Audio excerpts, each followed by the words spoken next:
Betrayal is a strange kind of pain. It is not loud like a wound on the body. It does not bleed where people can see it, but it cuts deeper than most injuries ever could. Because when a stranger hurts you, you can walk away. But when it comes from someone you trust, someone you laugh with, someone you call family, it stays. The Bible captures this kind of pain in Psalm 41:9. Even my close friend, someone I trusted, has turned against me. That is the kind of story this is. Not just a story of suffering, but a story of betrayal, silence, endurance, and purpose. This is the story of Joseph. Joseph was not an ordinary young man. Out of all the sons his father had, Joseph stood out. Not because he tried to, but because he was loved in a way the others were not. The Bible says in Genesis 37:3, "Now Israel loved Joseph more than all his children, and that love was not hidden. It showed. One day his father gave him a coat, not a simple garment, but something rich, something unique, something that set him apart from his brothers. It was more than clothing, it was a symbol, and everyone understood what it meant. Joseph was different. Joseph was favored, and in a house where love should have united them. That difference created a quiet division. At first it was just looks, glances that lingered too long, silence that felt heavier than it should. But then something else happened. Joseph began to dream. These were not ordinary dreams. They were vivid, powerful, unsettling. In one dream, he saw sheaves of grain in a field, and suddenly his sheaf stood upright, while the sheaves of his brothers gathered around and bowed to it. He didn't fully understand it. He wasn't trying to offend anyone, but when he shared it, everything changed. His brothers didn't hear a dream. They heard arrogance. They heard superiority. And the Bible says in Genesis 37:8, they hated him even more. That hatred didn't explode overnight. It grew, slowly, quietly, like something alive, waiting, watching, until the right moment came. And that moment came in a place far from home. One day, Joseph's father sent him to check on his brothers who were tending flocks in the fields. Joseph went, alone, unaware, still wearing the coat that had become the symbol of everything they resented. From a distance, they saw him, and before he even reached them, they started talking. "Here comes the dreamer," they said. There was no laughter in their voices, no warmth, only something cold, something final. "Come, let us kill him." Just like that, the decision made without hesitation, without mercy. But one of them stepped in. "Let's not kill him." Instead, they threw him into a pit. The Bible says in Genesis 37:24, they took him and threw him into a pit, and the pit was empty. No water, no escape, just darkness. Imagine that moment. Joseph falling, hitting the ground, confusion turning into fear, calling out their names, asking questions, begging, and above him, the only people who could help him stood and listened and did nothing. Time passed. His voice grew tired, his hope thinner.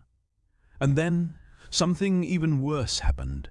They sat down and ate, as if nothing had happened, as if he wasn't there, as if he didn't exist. Then they saw traders passing by, and suddenly another idea came. Why kill him when we can profit from him? So they pulled him out. Not to save him, but to sell him, their own brother, sold for silver.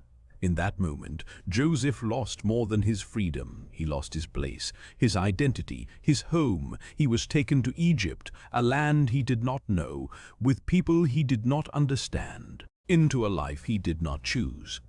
There he became a servant in the house of a man named Potiphar. And something strange happened.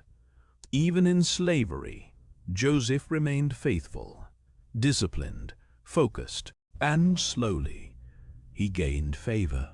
His master trusted him, put him in charge. For a brief moment, it seemed like things were turning around. But life has a way of testing a person again, just when they begin to breathe. Potiphar's wife made a false accusation against him, a lie, and that lie cost Joseph everything. Again, he was thrown into prison, not because he had done wrong, but because he had done right. Now he was truly alone. No family, no voice, no one to defend him, just walls. Cold, silent, unmoving, days turned into weeks, weeks into months, and still no change. This was the kind of place where dreams die, where hope fades, where people forget who they are. But Joseph did not forget, because even in that darkness, he still had something, a gift. He could understand dreams, and that gift began to open doors. 2 prisoners had dreams. Joseph interpreted them, and everything he said came to pass. One of them was restored to his position, and Joseph asked him for one thing: "Remember me." But he was forgotten. Again, more time passed, until one day Pharaoh himself had a dream, a troubling dream, one no one could explain, and suddenly Joseph was remembered. He was brought out of prison, cleaned, prepared, and taken before the most powerful man in the land, Pharaoh. In that moment, everything stood still. Joseph spoke with clarity and confidence. He explained the dream, a coming famine, and a plan to survive it. Pharaoh listened, and then something remarkable happened. He looked at Joseph and said, "You shall be in charge." In one moment, Joseph's life changed, from prisoner to ruler. Second only to Pharaoh, years passed, the famine came, and people began to travel, searching for food, including his brothers. They came to Egypt, hungry, desperate, and when they stood before Joseph, they bowed, just like the dream, but they didn't recognize him. Joseph recognized them, and in that moment, everything came rushing back. The pit, the betrayal, the pain. Now he had power. He could punish them. He could make them feel what he felt. But instead, he tested them. And finally, he could not hold it in anymore. He revealed himself. "I am Joseph." They were terrified. But Joseph stepped closer, with tears. "Do not be afraid," he said.